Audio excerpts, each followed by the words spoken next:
Nick and Laura were coming back home for the birth of their child, and Antonio made it clear that I needed to leave. Leave me? I asked, stunned. Antonio nodded with a smile. I've always thought things would be better without you. I hate how you always have the right arguments. Just because we've been together for so long doesn't mean we have to stay together. His words were bold and cut deep. Whatever difficulties he faces from now on are none of my concern. He probably thinks he'll forget about it after a good night's sleep, but not this time. He should take responsibility for his own words. I'm Scarlett, 55 years old, living with my husband Antonio, who is 60. Antonio recently retired, 5 years my senior. Maybe I'll spend my time enjoying my fishing hobby now, he said, sounding happy. Meanwhile, I run a small but profitable apparel company which allows us to live in a high-rent condominium. Initially, Antonio was supportive, but after his retirement, he changed. His daily routine shifted drastically. Always at home, he spent many days without plans, leading to a lax lifestyle. Staying up late watching TV or sleeping past noon became the norm. I suggested, shouldn't you keep a regular schedule, especially at your age? But Antonio was unconcerned. I've worked hard all my life. Let me be, don't tell me what to do, he retorted. Another issue was Antonio's boredom. He had few friends and his only hobby was fishing alone. He seemed increasingly idle after retiring and began nitpicking at my housekeeping. Frankly, I'm not great at domestic chores. Busy with work, I rely heavily on the latest home appliances, a cleaning robot and electric cookers. Antonio didn't like that. Robots can't clean every nook and cranny. Doing it by hand is more thorough, he insisted. One evening, he complained about dinner. Stews need time and attention, not an electric cooker, he grumbled, though he had never minded before. Now, he was imposing his preferences. At worst, he would say, stop being lazy, you're so sloppy. I'd consider his request if I had the time. I'm too busy with work. If he's retired and has time, he should do it. When I pointed this out, he snapped, just because you work doesn't mean you can act superior. I began to understand why some people divorce later in life, yet I endured, considering how hard we had worked together. But things escalated due to a particular event. Our son's wife's pregnancy. Nick, our only son, and his wife Laura announced her pregnancy. Nick isn't my biological son. He's Antonio's from a previous marriage. We remarried when Nick was 10. Antonio was ecstatic about the pregnancy announcement. Our first grandchild, he exclaimed, his joy overwhelming. Yes, it's exciting, I replied, happy too. But Antonio's joy was beyond normal. I think he was experiencing grandparent fever. That's why things turned out this way. Laura, who was raised by a single mother, expressed a desire to return home for the birth, probably influenced by Antonio's enthusiasm. My mom is too busy with work, Laura explained, which only fueled Antonio's eagerness. We need to welcome the baby in the best possible way, he declared, diving into preparations with gusto. That would have been fine, except he imposed all the tasks on me. This crib, every kind of milk, just in case, and a lot of diapers, he barked, overwhelming me with orders. Already swamped with work and chores, I struggled to meet his endless demands, only to be met with criticism. No, not like that, he complained. No, you're doing it wrong. Enough. I finally snapped. I understand you're excited, but do it yourself. Stop relying on me for everything. Antonio seemed shocked, standing frozen. Our first grandchild, and you act so detached. Right, you're not biologically related to Nick, so you don't care about him. That's not true. Don't say such awful things, I retorted. You're overdoing it. If Laura knew how much you're doing, she might not want to come here. This place doesn't feel relaxing. Antonio, unable to respond, clenched his teeth and retreated to his room. I sighed, regretting my harsh words. His fanaticism had driven me to stubbornness, and being accused of not caring about Nick hurt deeply. I wanted Nick and Laura to feel relaxed here, which is why I needed to stop Antonio's excesses. Later, I thought about making amends, but Antonio didn't come out of his room. Reluctantly, I knocked on the door. I'm sorry about yesterday. I'm going to work, I said, leaving for the day. At work, I faced numerous challenges and returned home quite late. As I contemplated dinner, I found Antonio already sitting at the dining table. I'm home. Sorry I'm late. I'll make dinner as quickly as I can, I said, but there was no reply. Antonio just sat there staring, as if pressuring me. Frustrated, I thought, if he's home anyway, he could have made dinner or at least not rushed me like this. Finally, I broke down. I managed to make crispy fish sandwiches and served them. Sorry for the wait. Let's eat. Antonio immediately started eating in silence. Were you that hungry? I asked as I sat down and began my own sandwich. Before I was even halfway through, Antonio had finished. He sat up straight and looked at me. What? I asked. Antonio spoke in a low voice. You're all about work, neglecting the housework. His unexpected words nearly made me drop my sandwich. What are you talking about? I'm not neglecting anything. Don't act like it's nothing. Like today, just sandwiches, no salad or soup. That's unacceptable. True, I usually serve salad and soup, but today wasn't about being lazy. I hurried because Antonio seemed so eager to eat. I explained, but Antonio wasn't convinced. It's not just that. You always negate everything I say or do. You must think you're better because you're working and I'm retired. That's not how I think at all, I insisted, but Antonio remained unconvinced. I was getting tired of this pointless argument. Let's stop this. We'll be welcoming Nick and his wife soon. I don't want to greet them with this unpleasant atmosphere.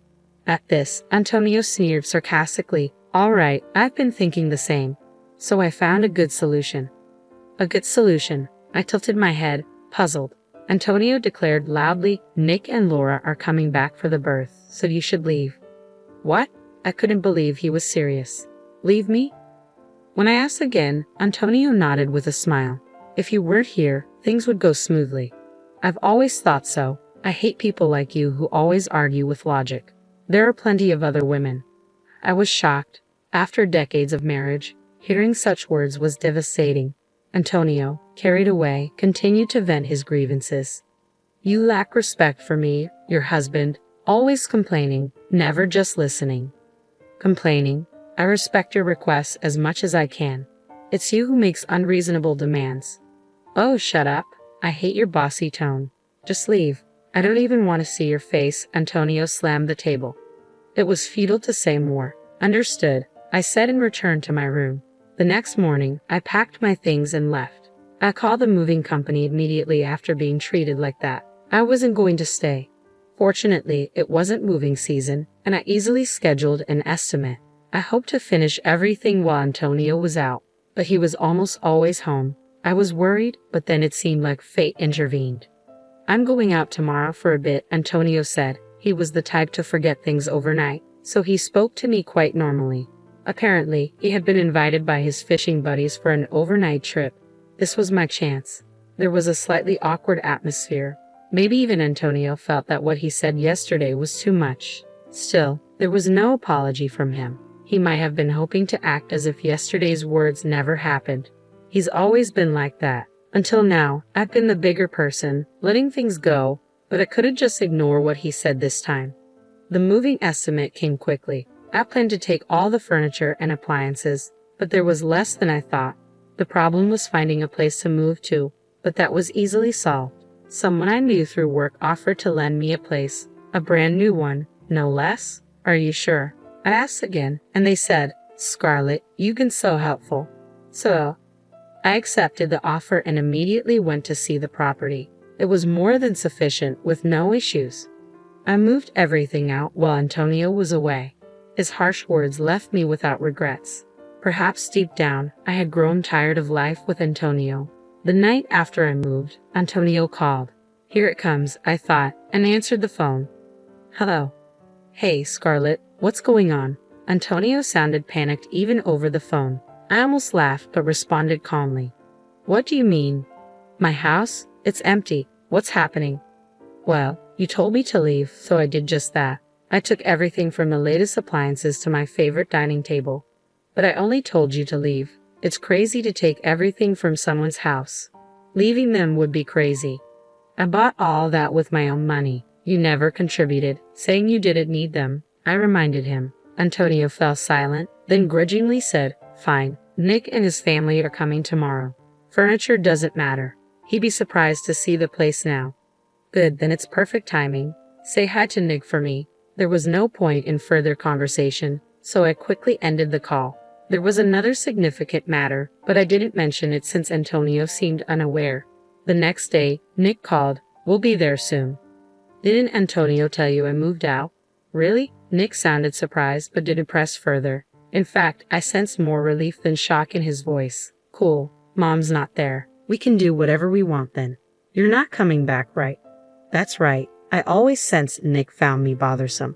He seemed displeased that I didn't pamper him like a biological mother might. You're not as kind as other women, he once said as a child. I thought I was raising him with love so he wouldn't struggle later in life. Well, it's easier for both of us. Laura was uncomfortable too, so see you. That was like his father, always adding one extra unnecessary comment. I pondered this after hanging up. That day, I was a bit on edge, unable to focus on work. I half expected a call about the furniture and appliances. Laura once said, "It must be nice to have all these appliances for an easy life." I secretly thought their visit was to take advantage of that, but contrary to my expectations, no call came that day. Finally, at the end of the month, Antonio called. "Ah, Scarlett." His voice lacked confidence, making his intention clear, but I played ignorant. "Yes? It's about the rent." "Yes, what about it?" He struggled to say it, but he wanted to talk about the rent. Antonio and I used to pay $1,700 for the condo rent together, but now he was on his own. I was the one who paid all the rent. There was no way Antonio, with his retirement, could afford it. He might manage for a while with his retirement fund, but it would eventually run out. When he called, he hesitated to speak his mind. I had to prompt him. "You're not expecting me to pay the rent for a condo I don't even live in, are you?" No, that's not. You were the one who insisted I leave, right? And now you're coming back to me." That wasn't something Antonio's pride would allow. As expected, he changed the subject. "Scarlett, are you doing okay? With a place to live?" "Yes, I managed to find a place thanks to some connections. I'm living comfortably." This left no room for him to ask me to return. I had no intention of going back, but just in case. "Oh, okay. Nick and Laura were saying they miss you. I thought maybe you'd consider coming back." Such words were unusual for Antonio. He must have been really desperate, but I had no intention of returning. "Oh, really? I thought they disliked me." No, that's not.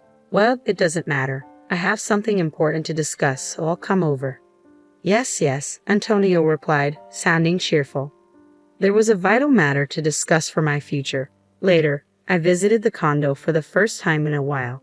"Long time no see," Antonio greeted, dressed up unnecessarily. No matter how much he dressed up, it was pointless. I walked down the hall into the living room where Nick and Laura were sitting. Clearly, they couldn't live with nothing. New sofas, tables, and a fridge were installed. Nick waved casually, and Laura, though glaring, greeted me. The atmosphere was tense. I wanted to finish what I came for and leave. I sat down as Antonio urged. "So, what did you want to talk about?"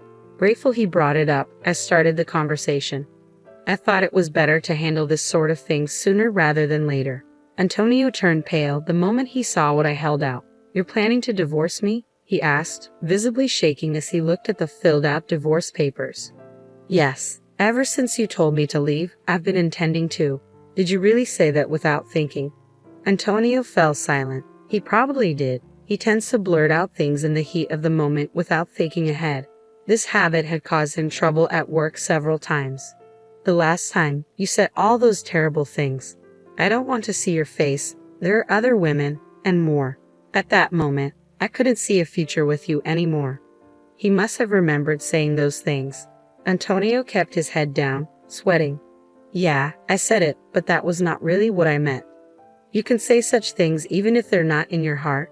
I'm appalled. "Well, it doesn't matter to me anymore. I can't do this anymore." Facing Antonio, our eyes met. He immediately flinched and looked away.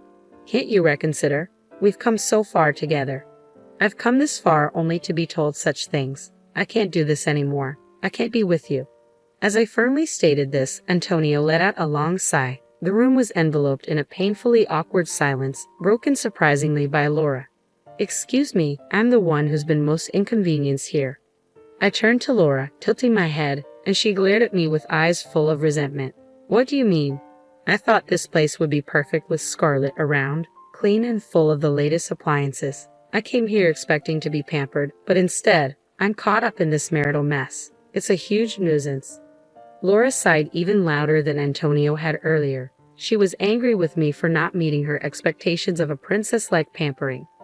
"That is a huge misunderstanding. If you're unhappy, you could go back to your own home or anywhere else.